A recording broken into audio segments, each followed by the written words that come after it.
నమస్తే, welcome to my channel Venkatalakshmi Palnadu. కదా ఇవైతే శనక్కాయ విత్తనాలండి. కేజీ శనక్కాయ విత్తనాలతో శనక్కాయ పకోడీ ఎలా వేసుకోవాలో చూపిస్తాం మీకు. ఇవైతే పచ్చి శనక్కాయ విత్తనాలు. ఇది ఇప్పుడు దా బూందీ కొట్టిన బొచ్చండి, ఏమవ్వదు. ఇదిగోండి కట్ చేసి పెట్టుకున్న కరివేపాకు అయితే వేస్తున్నాను నేనైతే.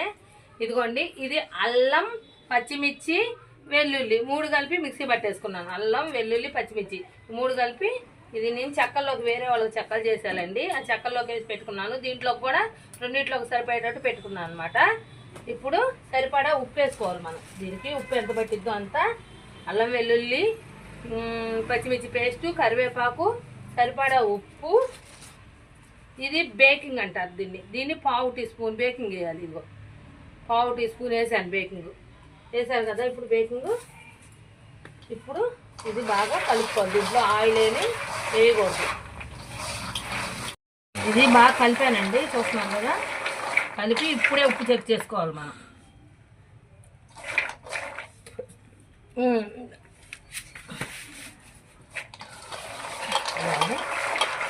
నాకు ఇంకొక నంచు పట్టేటట్టు ఉప్పు కొద్దిగా తీసుకొని వేసాను.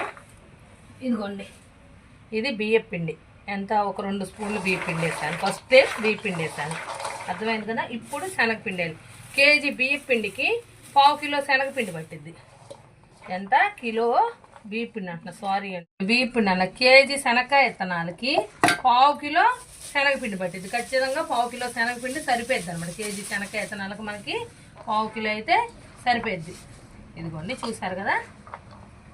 ఎక్కువైతే నీళ్ళు పిండి అనేది మనకు ఉండగట్టేస్తే మనకేంటంటే లోనేసాక కూడా ఉండగట్టేసిద్ది పకోడీ. అందుకని మనం కొంచెం కొంచెం నీళ్ళు చల్లుకుంటూ పిండి అనేది బాగా ఈ విత్తనాలకు పట్టే విధంగా కలిపేసుకోవాలి. ఇదిగోండి ఇలాగా చూస్తున్నారు కదా.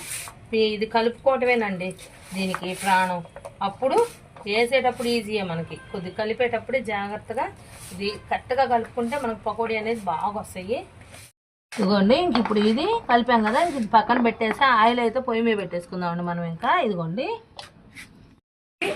ఆయిల్ అయితే పొయ్యి మీద పెట్టేసుకుంటాం. ఇప్పుడు ఆ చెక్కలు వేయించుకున్నానండి. ఇదిగోండి చెక్కలు, ఇంకా పల్లె చెక్కలు కూడా అండి ఇవాళ.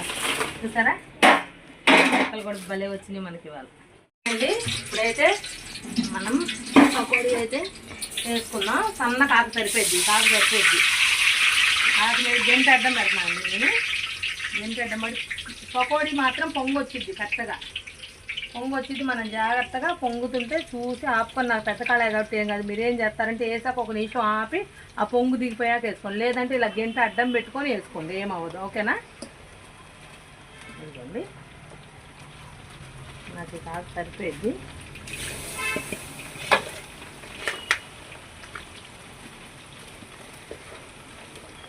ఇట్లా మనం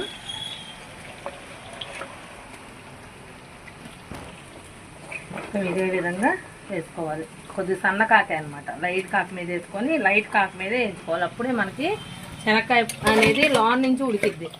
శనక్కాయ పకోడీకి ఇదిగోండి చూసారా గుల్ల గుల్లగా వస్తుంది. మనం బియ్యం పిండి బేకింగ్ వేయడం వల్ల ఈ గుల్ల చూసారు కదా. ఇప్పుడు కొంచెం సేపు ఆగనిద్దాం దీన్ని కదలకుండా. ఓకేనా.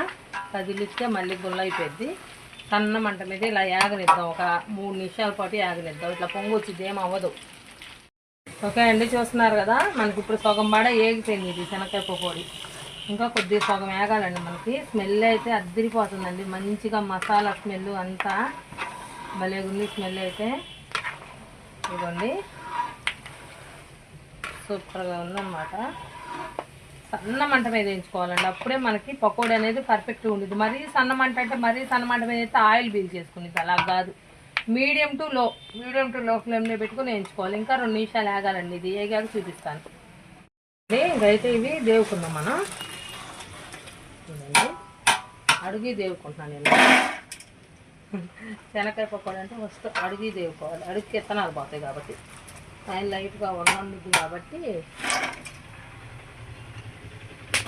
ఆకు సన్న మంట మీద వేయించుకోవాలి. ఎప్పుడైనా శనక్కాయ పకోడీ అనేది మనకి, అప్పుడే మనకి శనక్కాయ పకోడీ పర్ఫెక్ట్గా వచ్చింది. నేను చూసి తీస్తుంటా అనమాట. ఎడన్నా ఒకటి అరపచ్చి ఉంటే అది నూనెలో పడేసి కాలి వరకు చూసుకుంటా. శనక్కాయ పకోడీ అంటే ఎవరు వేసినా ఇంతేనండి. ఇంకొంచెం రావాలి. ఏగిపోయినాయండి ఇవి కూడా.